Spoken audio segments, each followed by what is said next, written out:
नमस्कार दोस्तों, मैं रोहित आपका स्वागत करता हूं आपके अपने channel study with Alice Alex पर। और आप जानते हैं, हम अपने चैनल के माध्यम से आर की तैयारी करा रहे हैं और हमारा उद्देश्य है आपको कम समय में बेहतर कंटेंट उपलब्ध कराना। और इसी कड़ी में आगे जुड़ते हुए आज की हमारी ये तीसरी वीडियो हो जाती है। और इससे पहले हमने इसके 2 पार्ट करा दिए हैं उत्तर प्रदेश स्पेशल के। तो चलिए देर न करते हुए शुरू कर लेते हैं। आज की हमारी ये तीसरी वीडियो हो जाएगी इस सीरीज की। और आज हम शुरू कर लेते हैं उद्योग एवं उद्योगों के लिए प्रसिद्ध शहर कौन कौन से हो जाते हैं। और इस तरह से जो है ये हम अपना 3 वीडियो में जो है पूरा यूपी कवर हो जाएगा इसमें। सबसे पहले बात करेंगे यूपी। भारत में 5वां बड़ा औद्योगिक राज्य हो जाता है। ठीक है, उत्तर प्रदेश जो है भारत में 5वां बड़ा औद्योगिक राज्य हो जाता है। और इसमें सबसे पहले आपका तमिलनाडु आ जाएगा, महाराष्ट्र हो जाएगा, आंध्र प्रदेश, गुजरात, और उसके बाद जो है उत्तर प्रदेश आ जाता है। उत्तर प्रदेश कृषि क्षेत्र में अग्रणी हो जाता है, ये भी बात आपको याद रखनी है। और कृषि से भी जो है काफ़ी क्वेश्चन यहाँ से पूछे जाते हैं। यूपी के प्रमुख उद्योग कौन कौन से हो जाते हैं? कपड़ा हो जाएगा, चमड़ा हो जाएगा, कांच हो जाएगा, दिया सलाई, औषधि। और ये कहाँ कहाँ से संबंधित हो जाते हैं ये भी हम आपको दिखाने वाले हैं। इसके बाद बात करेंगे उद्योग बंधु के। तो उद्योग बंधु उद्योगों के विकास के लिए 1981 में इसकी स्थापना की गई थी। ठीक है, किसकी? उद्योग बंधु की। कब स्थापना हो जाती है? 1981 में इसकी स्थापना हो जाती है। सूती वस्त्र यानी हथकरघा उद्योग के बारे में, तो ये 16 सितंबर 1972 को उत्तर प्रदेश में सूती वस्त्र एवं हथकरघा निर्देशालय का गठन हो जाता है। ठीक है, गठन की जो डेट और ईयर है ये आपको याद रखना है, यहाँ से आपके क्वेश्चन पूछे जाते हैं। सूती वस्त्र उद्योग में उत्तर प्रदेश भारत में तीसरे स्थान पर हो जाता है। पहले स्थान पर महाराष्ट्र आ जाएगा, दूसरे पर गुजरात आ जाएगा, और तीसरे नंबर पर आपका उत्तर प्रदेश आ जाता है। ठीक है, ये भी आपको याद रखना है। इसके बाद कानपुर उत्तर प्रदेश का मैनचेस्टर कहा जाता है, यहाँ से आपके क्वेश्चन पूछ लिए जाते हैं। ठीक है, उत्तर प्रदेश का मैनचेस्टर किसको कहा जाता है? तो ये हो जाता है कानपुर। ठीक है, यहाँ से भी आपसे पूछा जाएगा। यूपी में पूर्व का ग्रास जो है ये कन्नौज को कहा जाएगा। और वाराणसी हथकरघा सिल्क की साड़ियों के लिए जो ये प्रसिद्ध हो जाता है। यहाँ से आपके क्वेश्चन काफ़ी पूछे जाते हैं। कौन सा जनपद किससे संबंधित हो जाएगा? फर्रुखाबाद छींट छपाई और रंगाई के काम से संबंधित हो जाएगा। लखनऊ चिकन और कढ़ाई के लिए संबंधित हो जाएगा। सीतापुर की दरियाँ जो है ये फेमस हो जाएंगी। और मुजफ्फरनगर ये कम्बल के लिए प्रसिद्ध हो जाता है। अमरोहा की बात करेंगे तो ये पाइल वर्क के लिए जो है प्रसिद्ध हो जाता है। और इसके बाद बात करेंगे यूपी के महत्वपूर्ण उद्योग और कौन कौन से हो जाते हैं। ठीक है, जिनसे आपके क्वेश्चन पूछे जाते हैं वो केवल हम बात करेंगे। कानपुर की बात करेंगे तो कानपुर आपका हो जाता है चमड़ा, जूट, वनस्पति, ऊनी वस्त्र, रंग रोगन, वार्निश, प्लास्टिक सिटी और विस्फोटक के लिए। ठीक है, ये कौन हो जाता है? ये आपका हो जाता है कानपुर। हाथरस की बात करेंगे, टीन के कनस्तर, लकड़ी व फर्नीचर के लिए हाथरस जो है फेमस हो जाता है।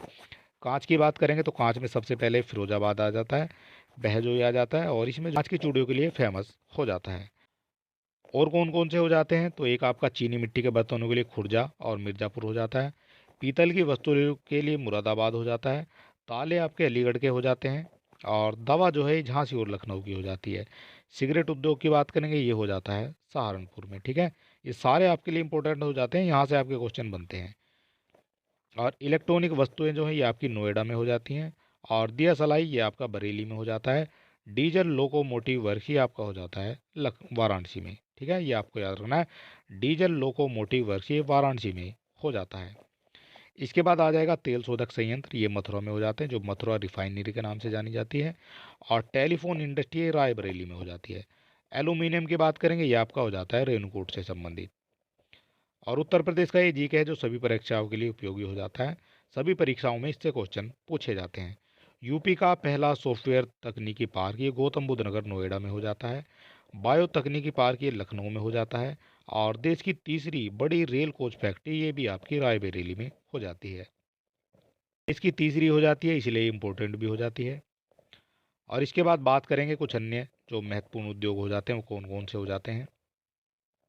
सूरमा उद्योग की बात करेंगे, बेंत की छड़ी होती है। और कास्ट नक्काशी फर्नीचर उद्योग के ये भी जो है बरेली हो जाएगा।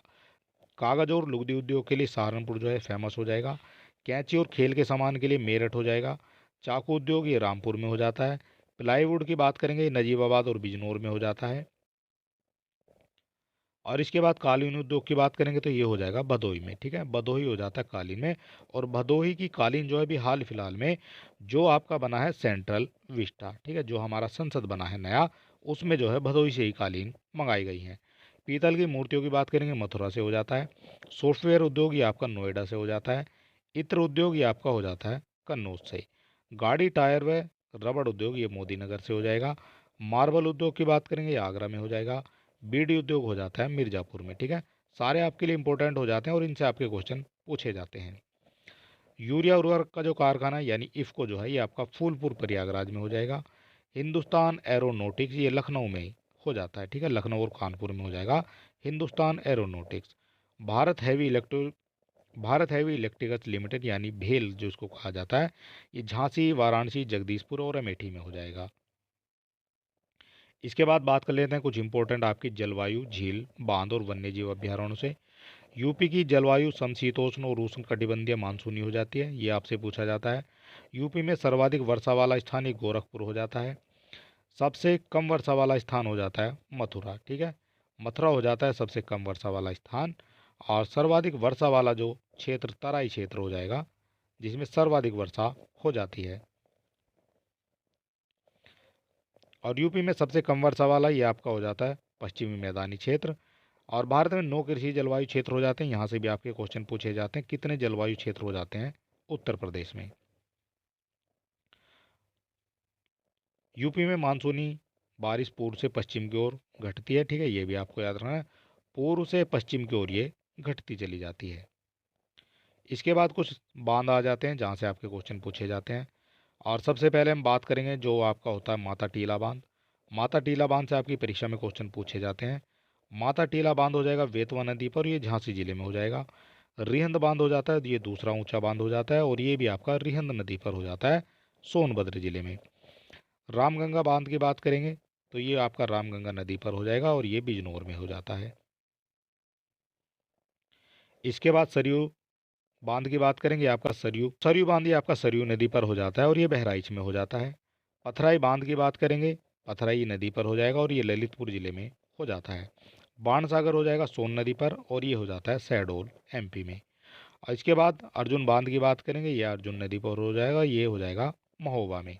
मेजा बांध ये कई बार पूछा गया है तो ये बेलन नदी पर हो जाएगा मिर्ज़ापुर में। ठीक है, मेजा भी जो है कई बार आपसे पूछा जाता है। इसके बाद कुछ झीलें हो जाएंगी, जैसे रामगढ़ झील हो जाएगी गोरखपुर में, बकीरा झील हो जाएगी संत कबीर नगर में, बटलर हो जाएगी लखनऊ में, बड़ा ताल हो जाएगी शाहजहाँपुर में और बैती व नैया हो जाएगी प्रतापगढ़ में। ठीक है, ये भी आपसे पूछ लिए जाते हैं।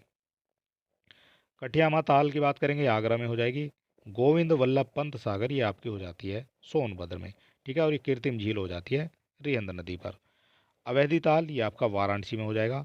राजा का बांध हो जाएगा सुल्तानपुर में। बरुआ सागर झांसी में हो जाएगा। और कुछ और भी हो जाती हैं इंपॉर्टेंट। लक्ष्मी ताल की बात करेंगे, झांसी में हो जाएगा। देवरिया ताल कन्नौज में हो जाएगा। फूलपुर ये आपका गोमती नदी का उद्गम हो जाता है, जहाँ से वो हो जाएगा पीलीभीत में। राधा व श्याम कुंड ये आपका हो जाता है मथुरा में। सुक्करताल मुजफ्फरनगर में हो जाएगा और सिरसा झील ये आपकी मिर्ज़ापुर में हो जाएगा। इसके बाद एकमात्र नेशनल पार्क कौन सा है तो ये दुधवा नेशनल पार्क हो जाएगा। और ये जो 1977 में नया नाम जो है इसका रखा गया था। ठीक है, पुराना नाम इसका दुधवा पशु विहार था, जो 1968 में ये जब स्थापित हुआ था उस समय इसका नाम हो जाता है दुधवा पशु विहार। दो प्राणी उद्यान हो जाएंगे, एक लखनऊ में हो जाता है और एक हो जाता है आपका कानपुर में। बात करेंगे अगले पॉइंट के बारे में। यूपी के जो अन्य वन्यजीव विहार हैं वो 11 हैं, वो कौन कौन से हो जाएंगे। चंद्रप्रभा वन्यजीव विहार ये चंदौली में हो जाता है। ठीक है, और ये यूपी का पहला है इसलिए इंपॉर्टेंट भी हो जाता है। किशनपुर वन्यजीव विहार ये लखनपुर खीरी में हो जाता है। कतरनिया घाट वन्यजीव विहार ये आपका हो जाता है बहराइच में। रानीपुर की बात करेंगे, चित्रकूट में हो जाएगा। महावीर स्वामी वन्यजीव विहार ये हो जाता है ललितपुर में और ये सबसे छोटा हो जाता है। ठीक है, सबसे बड़ा आपसे पूछा जाएगा, सबसे छोटा आपसे पूछा जाएगा, सबसे पहला आपसे पूछा जाएगा। ठीक है, इस तरह से जो है क्वेश्चन बनते हैं। राष्ट्रीय चंबल वन्यजीव विहार ये आपका आगरा, इटावा और औरैया में हो जाता है। वन्यजीव विहार ये सोनभद्र में हो जाएगा वन्य जीव विहार। और हस्तिनापुर का ये आपका सबसे बड़ा हो जाता है हस्तिनापुर वन्यजीव विहार। और ये जो है मेरठ, मुजफ्फरनगर और बिजनौर तीनों जिलों में ये फैला हुआ है। सुहागी बरवा वन्यजीव विहार ये आपका महाराजगंज में हो जाता है। सुहेलवा वन्यजीव विहार ये सिरावस्ती और बलरामपुर में हो जाता है। और कछुआ वन्यजीव विहार ये आपका हो जाता है वाराणसी में। ठीक है, कछुआ वन्यजीव विहार से कई बार जो है आपकी परीक्षा में क्वेश्चन देखने को मिले हैं। यूपी के पक्षी विहार हो जाते हैं 13, कौन कौन से हो जाते हैं। चंद्रशेखर पक्षी विहार ये आपका उन्नाव में हो जाता है और इसका जो है अभी नाम चेंज हुआ है, ठीक है, ये आपको याद रखना है।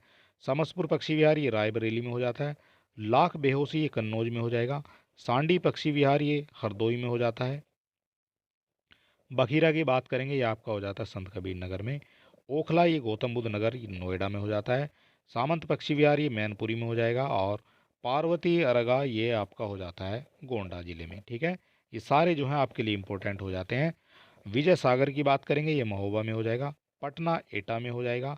सूराताल ये बलिया में हो जाएगा। और सूर सरोवर हो जाता है आगरा में। और एक भीमराव अंबेडकर पक्षी विहार ये हो जाता है प्रतापगढ़ में, ठीक। और अगर अभी तक आपने हमारे चैनल को सब्सक्राइब नहीं किया तो आप सब्सक्राइब कर सकते हैं। वीडियो को अपने दोस्तों में भी शेयर कर सकते हैं। और इसकी फ्री पीडीएफ पाने के लिए आप हमारे टेलीग्राम और व्हाट्सएप चैनल से जुड़ सकते हैं। दोनों के लिंक आपको डिस्क्रिप्शन में मिल जाएंगे। तो चलिए दोस्तों, आज का हमारा वीडियो समाप्त होता है। मिलते हैं नेक्स्ट वीडियो में, और तब तक के लिए नमस्कार।